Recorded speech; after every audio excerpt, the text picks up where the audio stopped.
Next we have Paula Wold with Queen of the Monkey Bars. Right.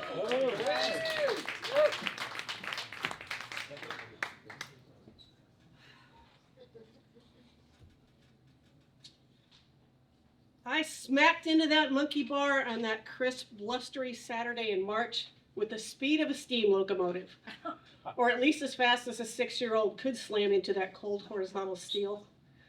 It knocked the wind out of me like a vacuum cleaner hose set on max had been inserted into my lungs. I doubled over in searing pain, unable to make a sound. My brother, who was 13, and his friend were flying kites further away on the playground at my elementary school. When I finally caught my breath, the first sound out of my mouth was a blood-curdling scream of pain and terror, which immediately drew the boys' attention. My brother turned white as a sheet and began racing towards me. In the first grade, there was real prestige in mastering the continuous single-leg spin around the steel bars.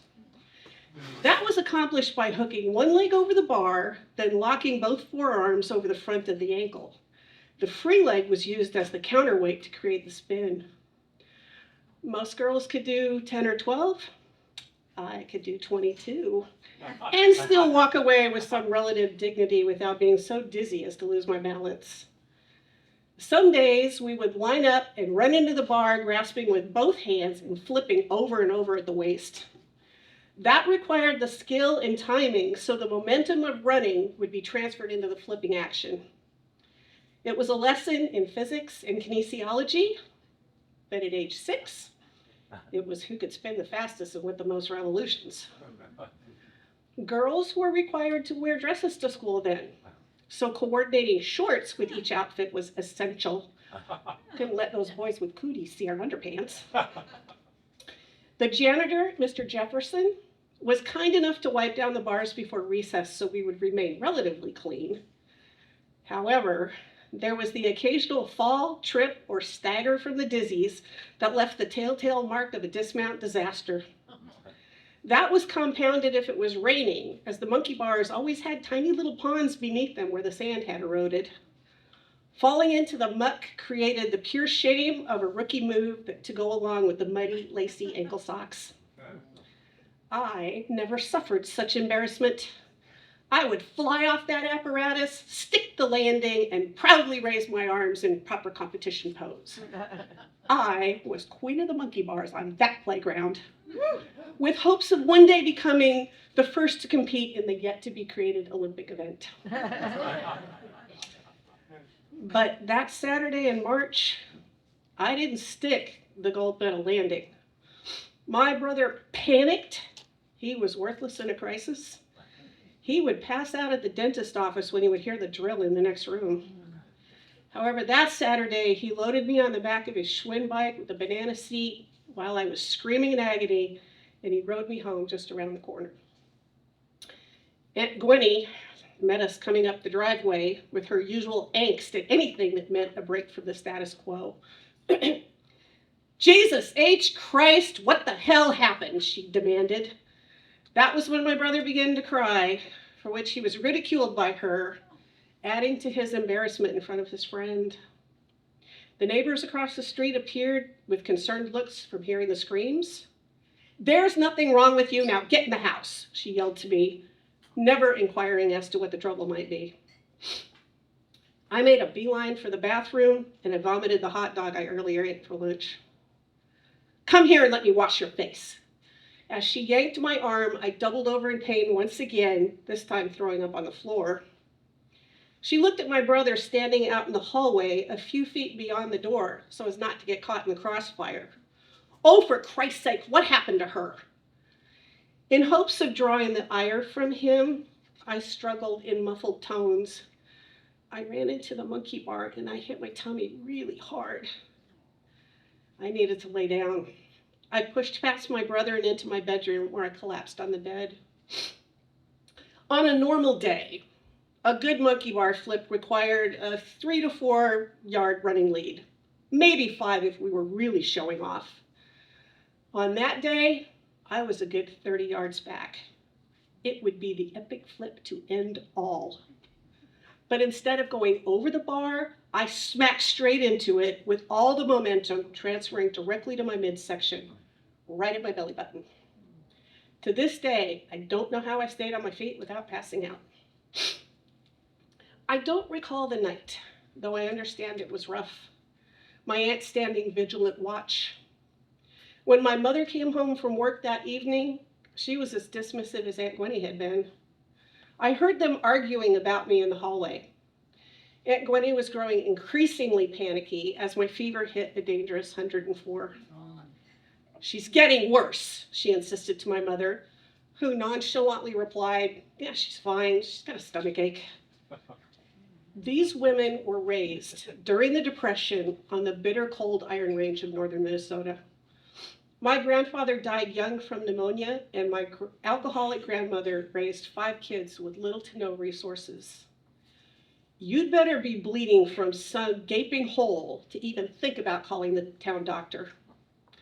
If you had an injury or illness, you were required to walk it off without the slightest hint of empathy from the adults. That became the way to toughen kids up. In the morning, I woke up in writhing pain with spasms causing my body to leap from the bed as if possessed by a monstrous demon. And except for the intermittent vomiting, I was completely listless. My aunt barked at my mother. "If you don't take this kid to the doctor, I'm going to call a cab and take her myself." She didn't drive and rarely stood up to my mother that way. They bickered back and forth like 2 hens on the yard, which only made me more anxious. My mother finally relented and bitched the entire drive to the hospital about how ridiculously overplayed this was and how much it was going to cost her.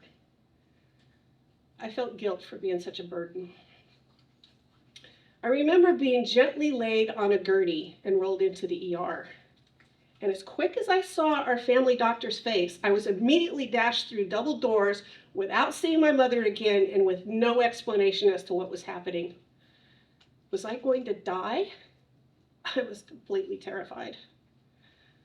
I woke up in a mental fog in a hospital room with my wrists tied to the bed rails.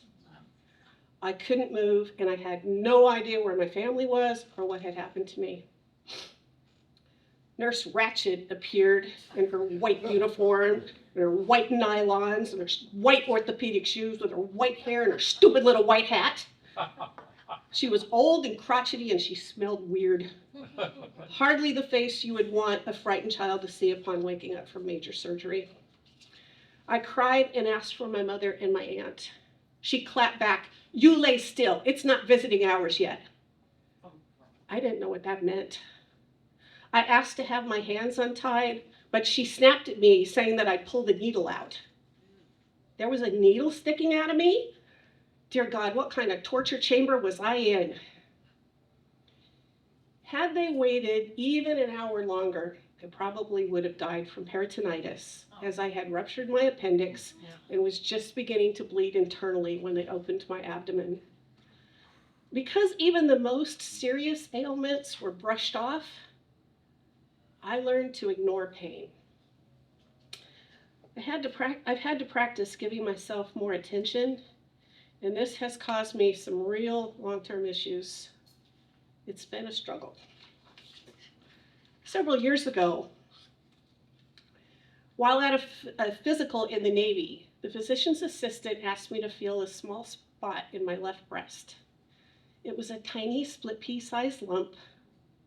The surgeons at the Army hospital believed it was nothing, as it had not showed up on mammogram. They were just as dismissive as my family. They told me they'd keep an eye on me, and no one did.